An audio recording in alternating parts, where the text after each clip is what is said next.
A lot of times you're gonna see people on social media tell you something that they're doing and it comes across as advice, but sometimes it's not the best advice. Recently, as I was scrolling, TikTok's gonna feed me what I like, which is real estate, construction, golf, all that sort of thing. And a lot of times I'll see people that say stuff and I'm like, you know what? That's not good advice, and it's actually not the right advice. This particular person, I thought they had such great content. I feel like they're totally authentic. I just feel like they're educating you incorrectly. So this is no slight. I'm not trying to throw shade on the author. What I'm trying to do is educate that author and educate you on why some of the advice that person's doing is not great advice, but it may work for him and may not work for you. So let's break it down. So this is Case Robinson. I paid $75,400 in taxes in 2022. I made $350,000 last year.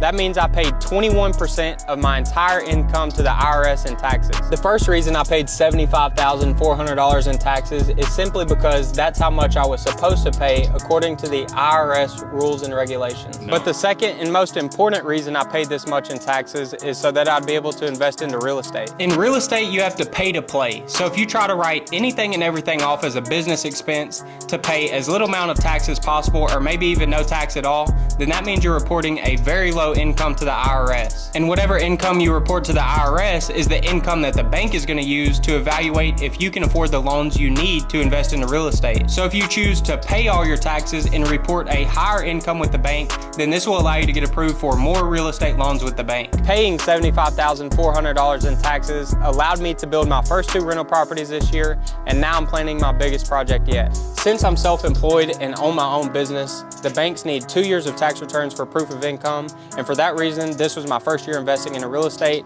but hopefully I learned how to lower my tax liability and pay less in taxes while still showing income that the banks need to continue to invest in real estate in the future. Look, I understand there's all kinds of ways you can handle your taxes, and I believe there's all kinds of ways you can invest into real estate, but this is just how I decided to handle my taxes for 2022 because I knew it for sure allowed me to start investing this year. All right, so let's address this. I want to help him out. And listen, I paid a lot of money in taxes. I did exactly what he did. So I'm no better than this person right here. But I didn't go out there and say that was the way to do it, okay? I just didn't know a better way. Now I know a better way. One of the things Case is saying incorrectly is that banks are gonna require you to show that income. Well, that's correct. But here's how real estate works. This is gonna make Case a lot of money, and I hope it does. By buying rental properties, you can do something called a cost segregation study. A cost segregation study is accelerated depreciation. Depreciation equals loss. So let's do the reverse math for him. So he paid an income tax of $75,000 and change. Let's say he bought a property for $350,000 as a rental. And let's say that rental property broke even. It didn't make Case a single dollar. The way this works is you take the piece of property, so it's a $350,000 property, we're gonna minus the cost of land. Let's say the cost of land was $50,000. So now we have $300,000. We're gonna go take that and say, hey, cost segregation company, they're gonna cost between $300 and $1,000 to get a study. You're gonna turn that study, it's a piece of paper, over to your accountant. Basically what they're gonna do is they're gonna take all the doors, windows, all that cool stuff that Case built, doors, windows, roof, electrical, all the components, sidewalk, every single thing that is normally depreciated over 27 and a half years. So normally you take the $300,000 and you take 27 and a half and you divide the 300 divided by the 27 and a half. You can take that depreciation every year, piece by piece, by doing a cost segregation study, which is what the IRS allows you to do. So when he says, I'm just doing what the IRS says, he's just doing what he knows as a W-2 employee, not as a business owner. So what he does is he takes that form, he takes the $300,000. Now it's a rough estimate between 20 and 30% of that $300,000, which is the building value, will come off that first year. Now Biden has lowered that down to 80%. So you could take that and say that's 90 grand, you're gonna get $90,000 of that against your income taxes. Therefore, paying $0 in taxes. And I got better news for you, Case. Your mortgage broker, your banker, is gonna add back in depreciation depreciation to qualify you because they know it's a paper loss, it's not an actual loss. So even though you showed a loss on paper, you still could qualify for a commercial loan, for a residential loan, for anything like that. So don't be giving this type of advice out unless you're looking for help like this, because it's wrong advice. It's just like you just don't know any better. My net worth is $615,000 at the age of 26. In order to calculate my net worth, I have to take all my assets and subtract all my liabilities. This is my first rental property and I have $90,000 of equity in this house. This is my second rental property and I have $130,000 of equity in this house. This is currently my primary residence and I have $125,000 of equity in this house. And lastly, I have about $270,000 in the bank. Also, I own a roofing business that specializes in residential roof replacements. But since I've only been in business about 2 years and I'm still the owner and operator of this business, it is hard to put a possible equity value on the business, so I'll leave it out of my net worth for now. Trust me, I'm not bragging about my net worth because honestly, I'm not satisfied with where it's at. But I do know how far I've come because back in 2020, I started with literally $0 in my checking account and I was living paycheck to paycheck.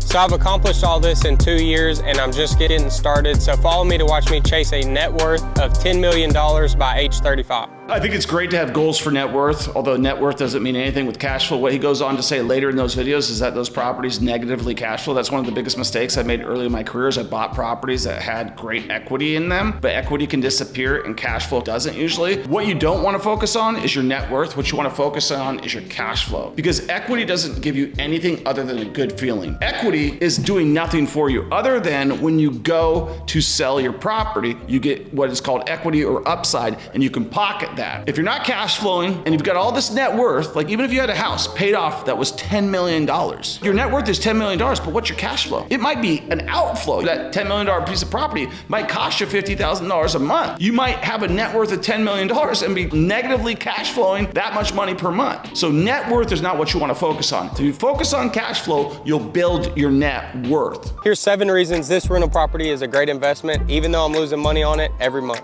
First, I created myself $129,000 worth of equity through forced depreciation, essentially meaning I increased my net worth by $129,000 by building and keeping this rental property. Secondly, I got paid $27,000 worth of tax-free income to keep it. And this initial profit of $27,000 would cover the monthly loss for a period of 10 years if the rental rates never increased or if I could never refinance to lower my monthly cost. The third reason is this property is located near one of the best places to live in all of America. There are a lot of jobs, great schools, good food and entertainment, and continuous development.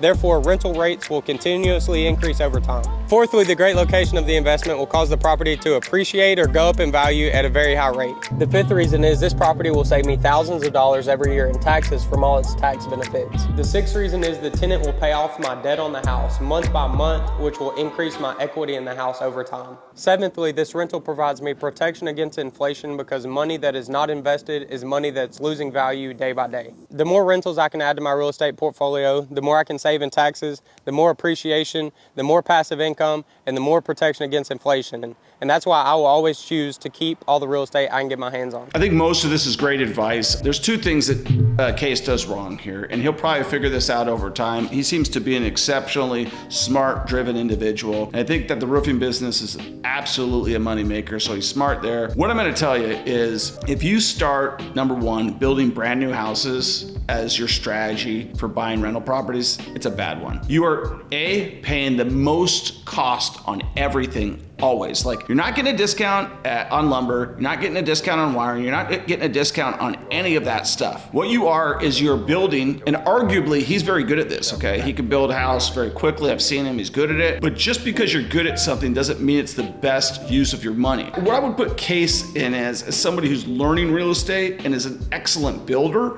and is also an excellent contractor and a great salesperson. That's how I'd categorize this guy. But what he needs to do is he needs to become an excellent real estate investor. And you want to find money in your deal, okay? So although he's doing what is called forced equity, basically what he's doing is he's using his general contracting fee and not getting paid on that and keeping that money in the deal, or a number of different reasons. He deeply bought it at a discount, he bought the land cheaper, he got whatever done cheaper, and he was able to build his own equity. But equity doesn't do anything for you, cash flow does everything for you.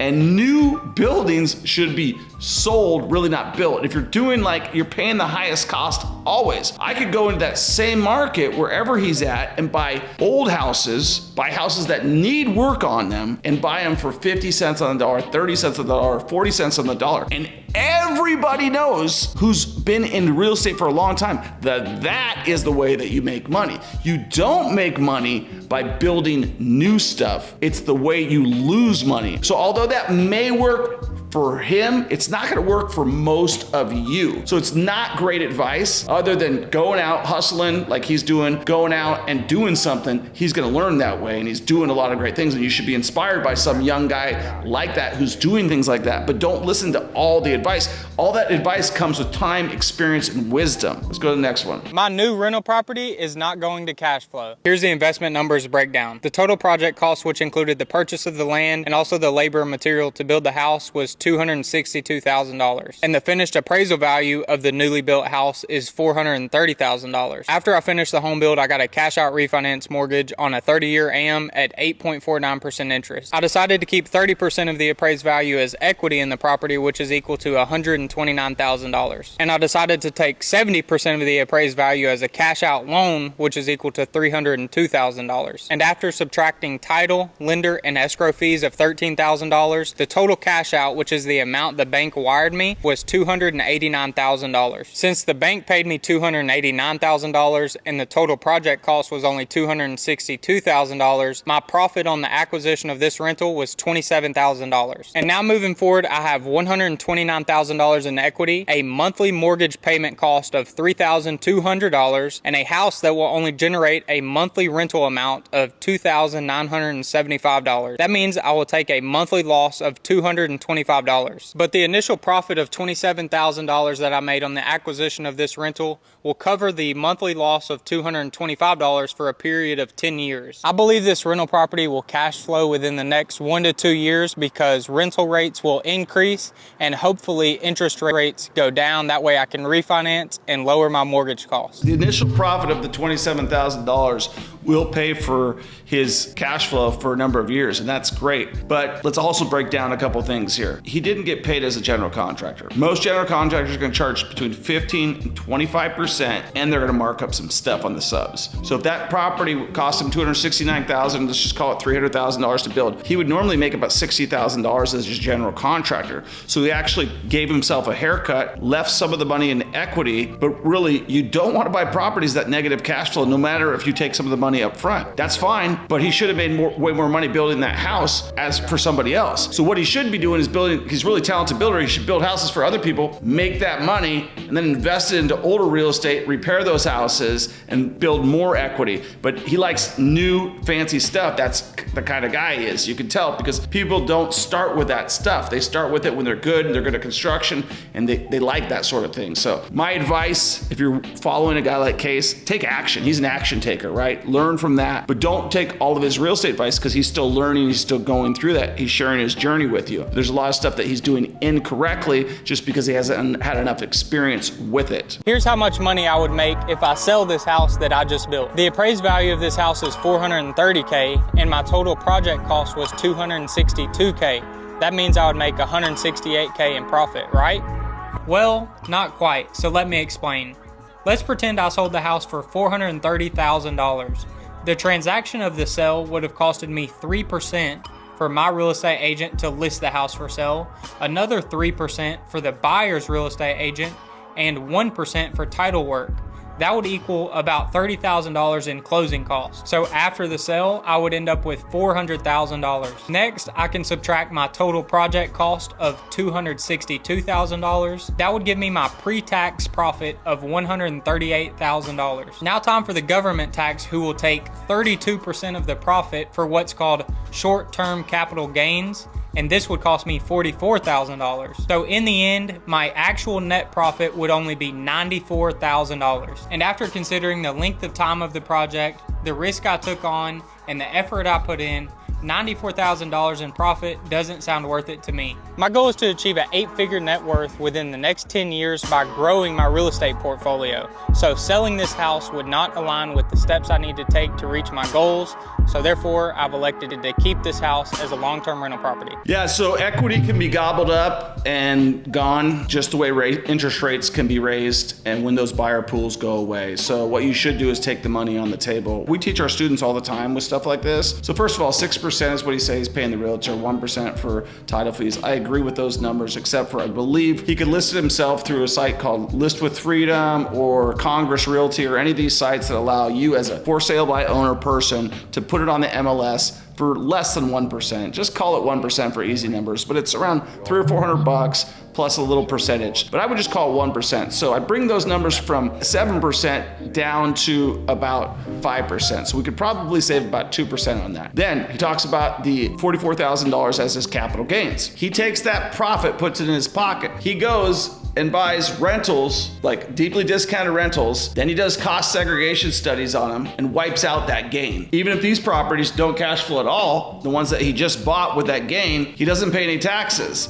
So he's building his wealth accelerating. And that's called the time speed of money that Case hasn't brought down to you. The velocity of money is how you get rich too. So if you can turn your money, and builders make this decision all the time. They're like, what our build time is construction to completion is 55 days, and then we got to sell the property. And they know if I turn that property 4 times a year, that brings my percentages up. So the faster he turns properties like that, the faster he's going to build his wealth. But what he's worried about is his taxes and all these other things. But the reality is, if he just knew that he didn't have to pay taxes, if he did that twice a year and he made an extra $200,000, think about how many rental properties that he could buy for cash. A lot of times we teach people to go buy these properties for cash. Let's say go buy a property for $100,000 in an up and coming area for cash and go put your equity into the deal. Now you can strip that depreciation down, take it against your income, and not pay any taxes, okay? I think this guy's a super smart guy. I think he's super sharp. I think he's doing a lot of things. I just want to explain the right way to do things versus the wrong way to do things. And some of the stuff he's doing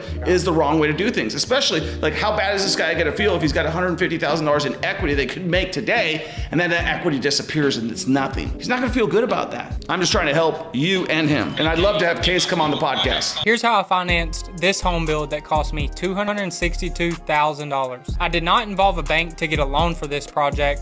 Instead, I built this house using my own personal cash, credit cards, and other resources. First, I purchased the land using cash, and that cost $27,000. Now for the actual construction costs that totaled $235,000. I paid $110,000 in cash, and cash was only used to pay my subcontractors. I paid $99,000 using a Chase Inc. business credit card that was used to pay for most of the material. I paid $12,000 using the Home Depot consumer card, which was used to purchase the appliances and some other material. And I paid $14,000 using a 3-month job account at ABC Supply, which covered the cost of the siding and the windows. I did not include a bank with a construction loan on this project because obtaining that loan would have cost me roughly an extra $15,000 between closing costs and interest-only payments. And since this is just one of my first projects, I did not want to take on that additional expense if I didn't need to, so I could keep my costs down. But from now on, I do intend on doing all of my projects with a bank to establish a good relationship,